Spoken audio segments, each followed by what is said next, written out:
to Contemporary Black Voices, where we examine issues that affect the Black community. My name is Dr. Sharon Michael Chadwell, and I will be your host for today's show. With me today is I have Fred Williams, who is a screenwriter and author, as well as Caleb Alexander, who is a New York Times bestseller. Missing today is Chris Dawkins, who is an entrepreneur and city activist, community activist. So on today's show, I thought we'd do a deeper dive into uh, reparations. And I do have a representative on our show from the Republican delegation, Vint Dockery.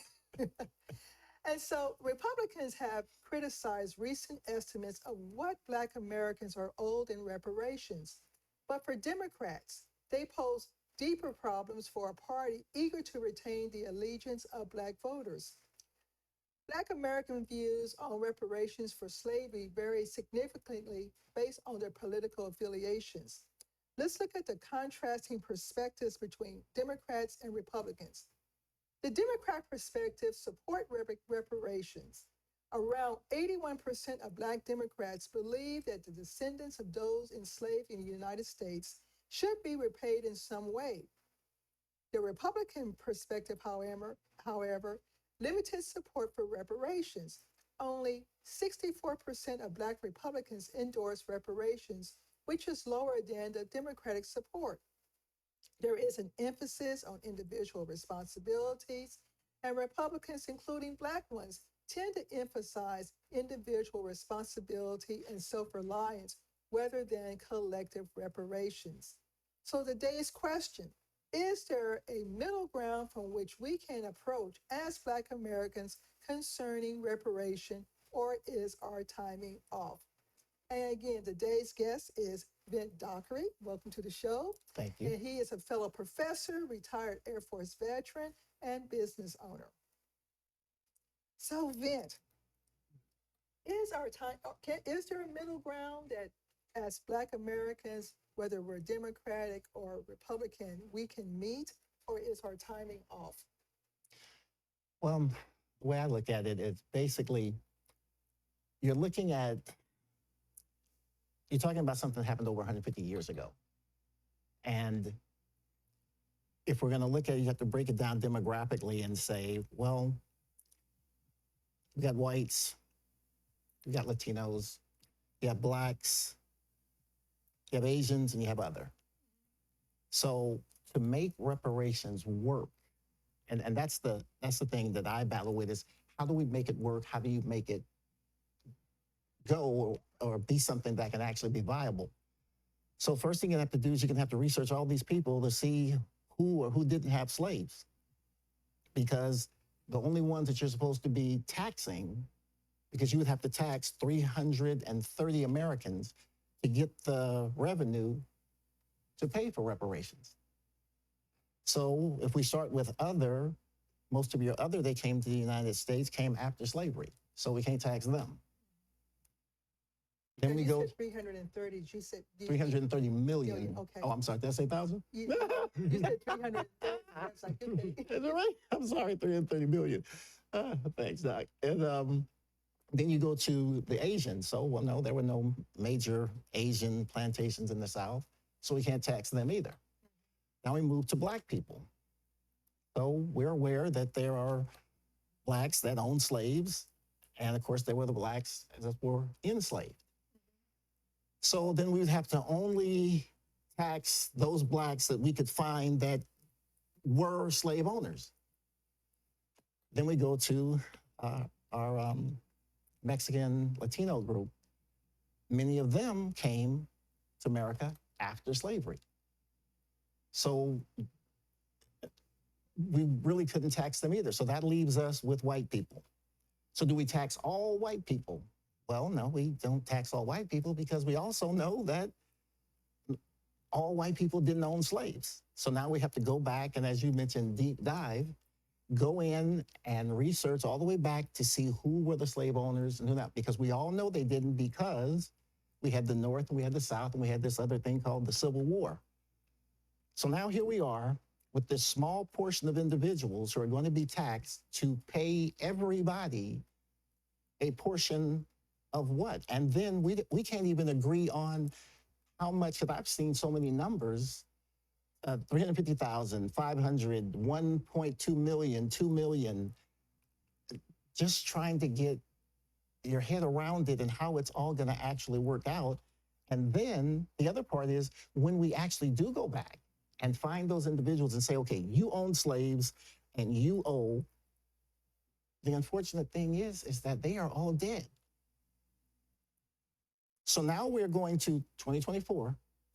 We are going to tax the white people right now who never owned a slave. I have a friend named Shane. He happens to be white. He had never owned a slave. His dad has never owned a slave. His grandfather never owned a slave, but yet he's going to have to pay money now for slaves he never owned and never benefited from. And then you're going to have a group of black people like me. I was never a slave. My father was never a slave. My grandfather was never a slave. So now I'm going to get a check.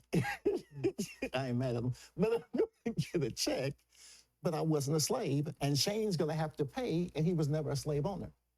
So that's where I'm at with it.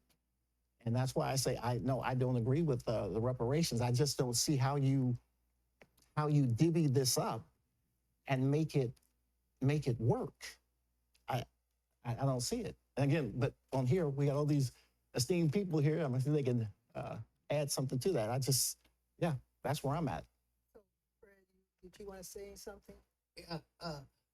Yeah, you pointed out obviously the logistical problem, but the question is, you never answered.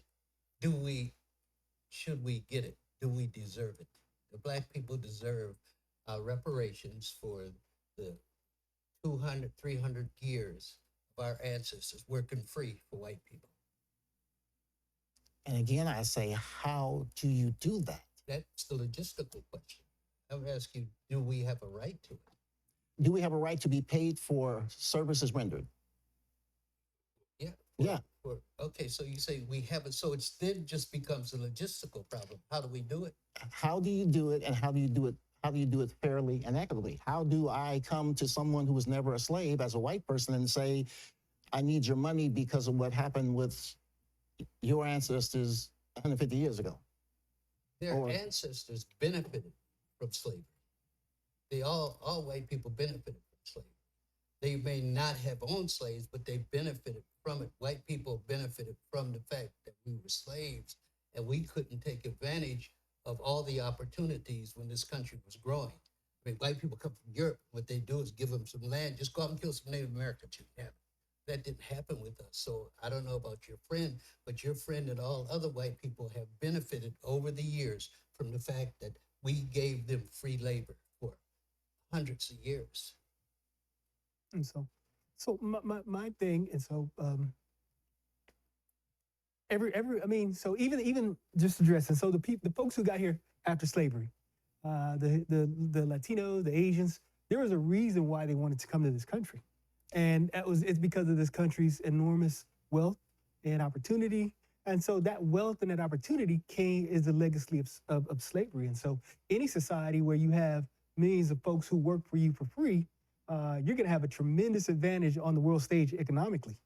And so they came here and they benefited from those roads that were built. They benefited from the rails that were laid. They benefited from the swamps that were cleared. They benefited from the agriculture that was planted.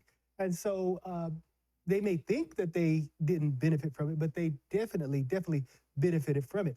The buildings where the legislation was made was built by slaves. The building where the president lays his head in was built by slaves. And so there's a debt that's owed to black folks by the government who built those buildings, who cleared that land. There's a debt to be owed if you invested in the stock market, because a lot of those companies that have pushed forward the stock market, you can go to AIG, you can go to Wells Fargo, Wachovia, you can go to Chase Bank. Anyone who is invested in that stock market has benefited from the slave trade. And so even just in general, the Industrial Revolution was funded by the slave trade. It was the slaves who picked that cotton that was transported back to back to Manchester and back to London, which fueled the Industrial Revolution. So there's definitely a debt that's owed, whether people can feel it or see it or understand it. They are a beneficiary. And so the other thing is that wealth, we understand, we all know wealth is compounded. And so when you have people say, well, I didn't benefit, I did this. Well, yeah, because if your parents left you any kind of money and their parents left them money or their parents left them a house or anything, you know, that wealth was, that generational wealth was passed down. A lot of the institutions that they were able to attend was built by slave labor, contributions of slave labor. And so again, when you have one group that is unable to obtain wealth and pass down wealth, and you have another group that's able to continually pass down wealth and land, again, it puts two groups one group at a great disadvantage from that compounded wealth. And then even after slavery, you had one group of citizens who were restricted from obtaining loans. They were run off their land was taken, their land was confiscated, their money was confiscated. And so that wealth that was taken, it went somewhere. So, it went right. somewhere. Again, and so when you have that kind of situation where one group was denied an education, one group was denied loans, one group was channeled into certain neighborhoods or certain communities, and those communities were devalued because of their presence, while the other group was able to again compound their wealth through the rising property value. So I mean, it's systemic, and so while we may not be able to point to individually you owe, there's a system that was put in place that disadvantages one group and privileges another group. And so one of the things when we think about what's the debt that's owed, we have to take all of those things into consideration. Absolutely. And then how do we, when we put the whole thing out there, like we're serving it up for dinner, then how do we bring that and say, okay, you owe because, and everything that you're saying is correct. And the more money that you make and you're passing down, and I'm not making no money, so I'm not passing nothing down. And it just keeps being more and more and nothing, and the years are going by. But the problem is the other individuals are not understanding that this is what happened, because their history states that I earned it, I worked hard, my grandfather did this and that, and you can't flip history in a year, in a decade. Right.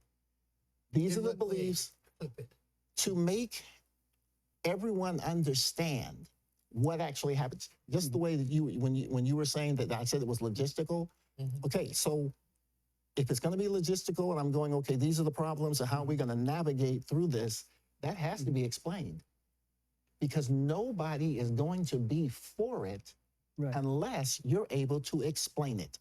Why does this individual over here need to pay? Well, I mean, yeah, we have the leadership in this country has to have an honest conversation with the citizens of this country. And of course, this for oh my God, generations, civic education in this country has been horrible. And so history in this country has been horrible. Are we? Yeah. Okay. And so I guess Doc will continue. Hey, let me ask my buddy Carl, how are we doing?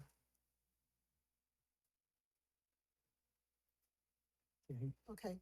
So we're going to go ahead, and we don't have time.